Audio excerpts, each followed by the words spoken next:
One of the things that we reported on in the recent weeks is the notion that there are preparations, compounds that are emerging, which can help with various illnesses and conditions. Some of these compounds are known for other types of treatments, but are now being looked at for more broader treatments, including even in some cases cancers. And I was lucky enough to be with Nick Hulsher, the epidemiologist with the McCullough Foundation, about 2 weeks ago, and we talked extensively on this. And within that, we talked about a number of states which are looking at, and some have already enacted, laws which allow ivermectin and perhaps other compounds to be over the counter. Georgia is looking at this today, and we wanted to have Charlice Byrd come in and join us and talk about a bill that is currently in consideration now. So, Charlice, thank you so much for making time on short notice. It's a pleasure to see you. Thank you for the invite. Greatly appreciate it. You bet. So you may have been able to hear my short intro here. We've been looking at this, not just in the state of Georgia, but across the country in a number of regards. And even the National Institute of Health is recognizing that compounds like ivermectin and other antiparasitics may have efficacy in a number of different settings. And so we were very encouraged to see a bill that is in consideration. It's HB, House Bill 1089, I understand, if I get it right. Correct. And is currently in the Health Committee. And we wanted to hear what the latest is, how it's progressing, and who some of the key players are that can hopefully move this forward, and who might be the ones that may not be perhaps helping as much as they could. So let me flip it to you, and you can brief us on where things stand. And you are one of the sponsors of this bill, is my understanding. Is that correct? That is correct. That's yes. Great. Well, thank you for that. Please tell us how this came about, and then what we should be looking at and doing next. Well, we certainly have been talking about ivermectin for quite a while, and specifically when COVID-19 hit, and it was widely used prior to that on animals.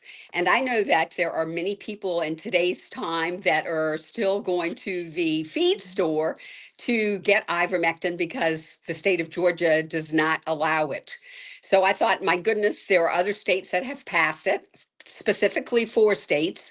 There are many other states that it is pending legislation. And I decided that this was a good measure that would be good for everyone in the state of Georgia. Doesn't mean you have to go and purchase it, but it would be a personal responsibility for you to make that decision if you thought ivermectin would be a good product for you. I would like to see ivermectin over the counter, just like Tylenol or any other type of aspirin, that type of drug, because it's so easy to go and pick it up. An individual can use it.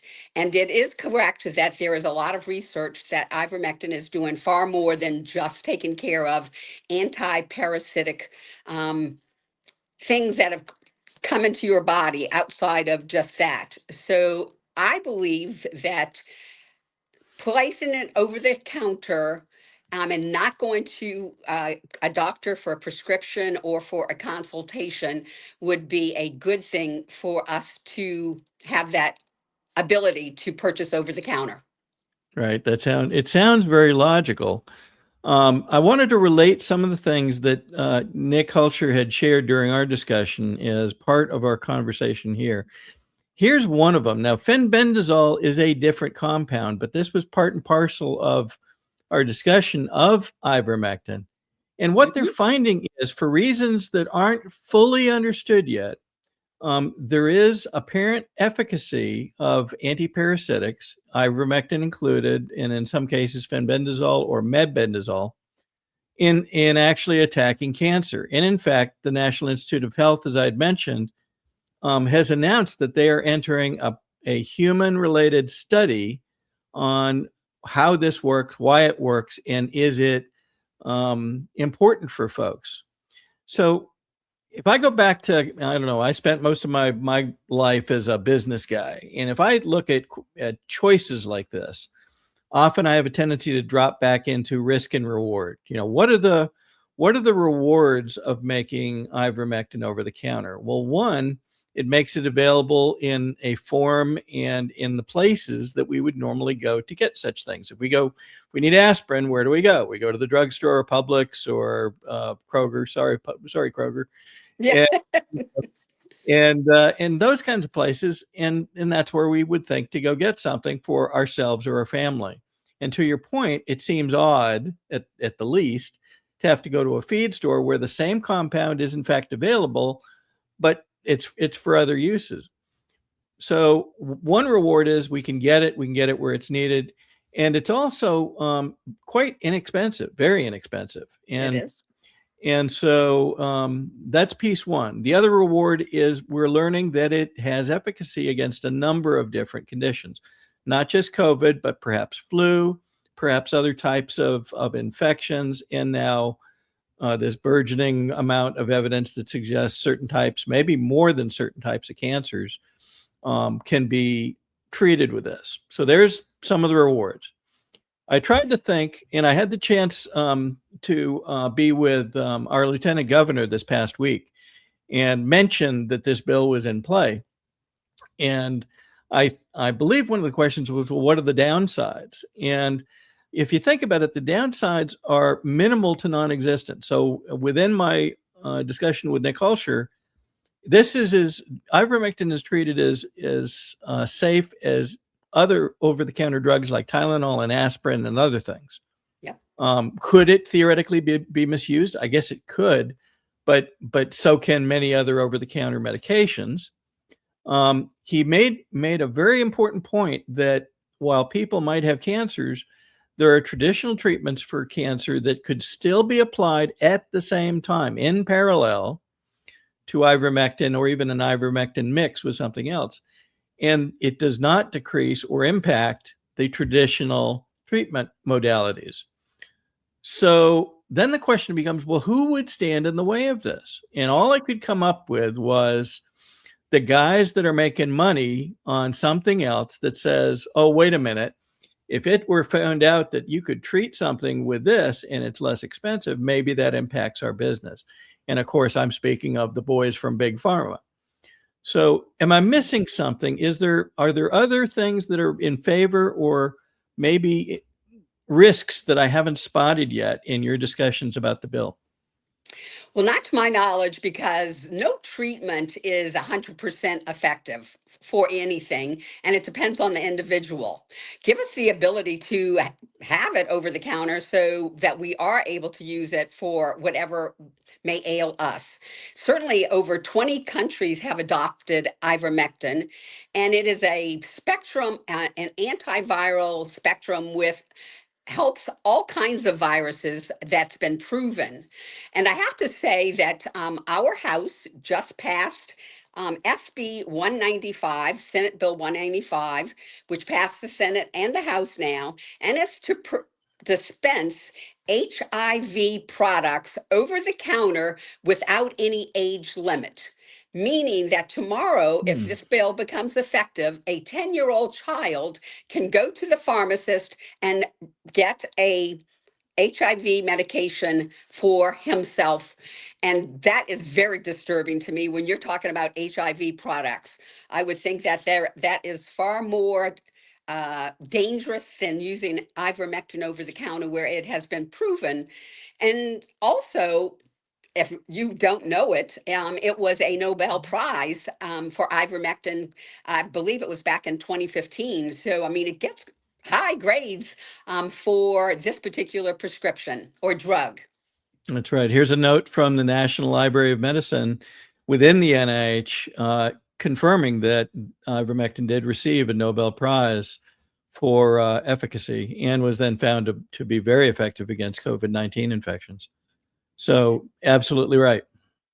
And I would suspect that if we would have had ivermectin during those days, and we can't go back and address those days, we have to move on to figure out ways that we could possibly not go through another COVID, but had that product been available, maybe there wouldn't have been as many deaths across the spectrum.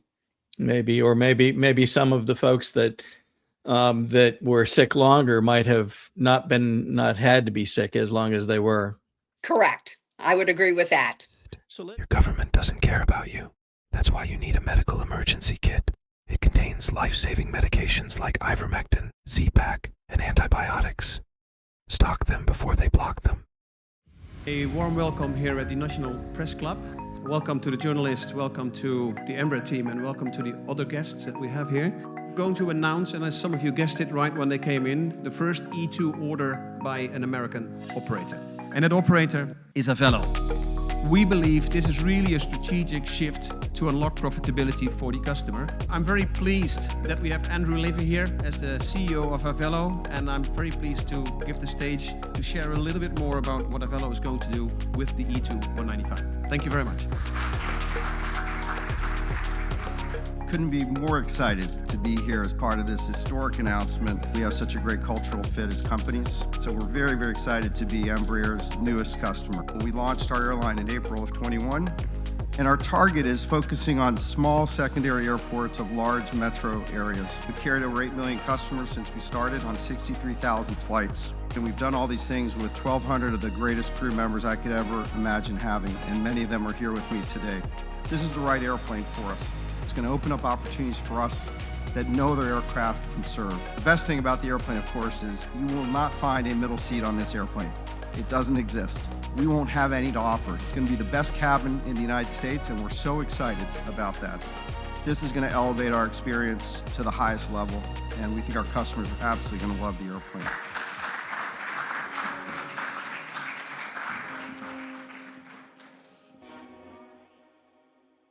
So let's give folks a crash course on Georgia legislation, policies and practices, shall we?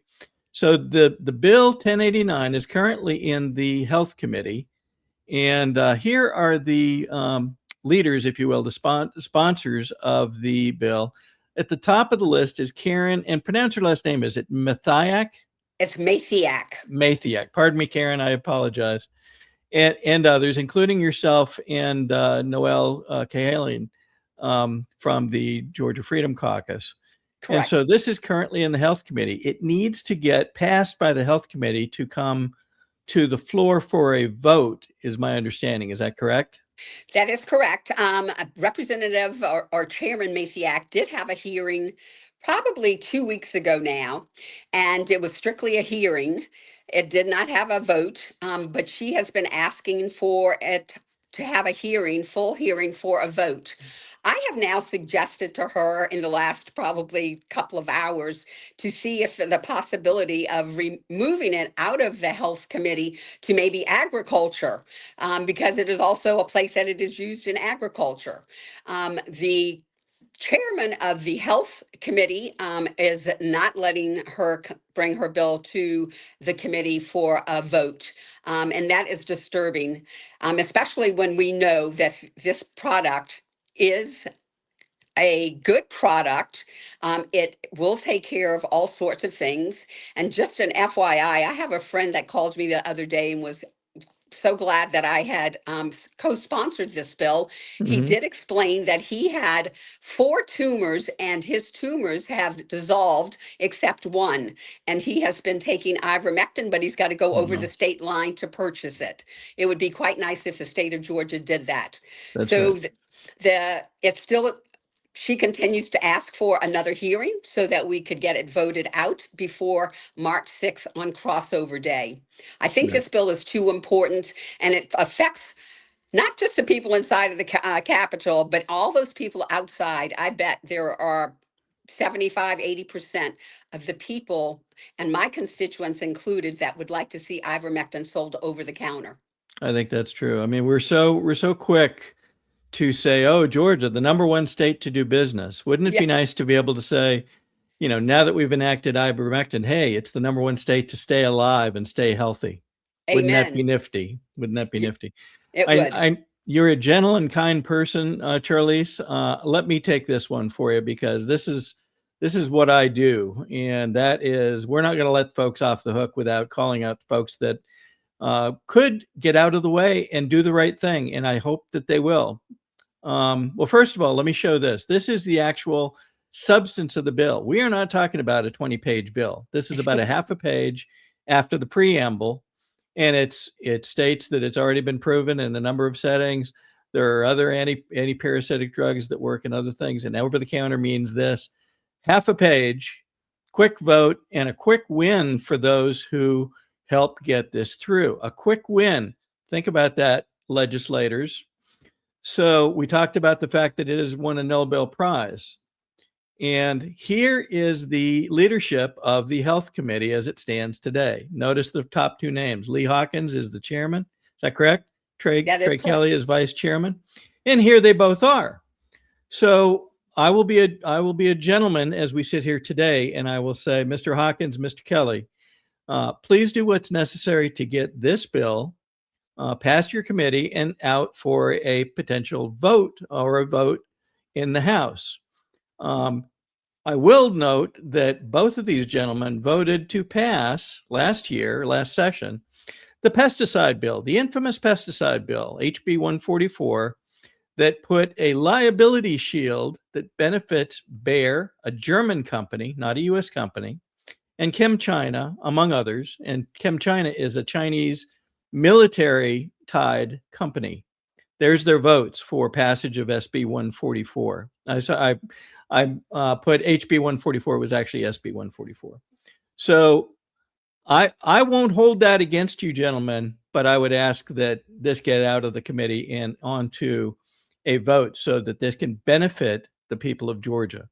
And just to give proper respect to the person that's carrying it, is my understanding, Representative Karen Mathiak. Is that correct? Did I get it right that time?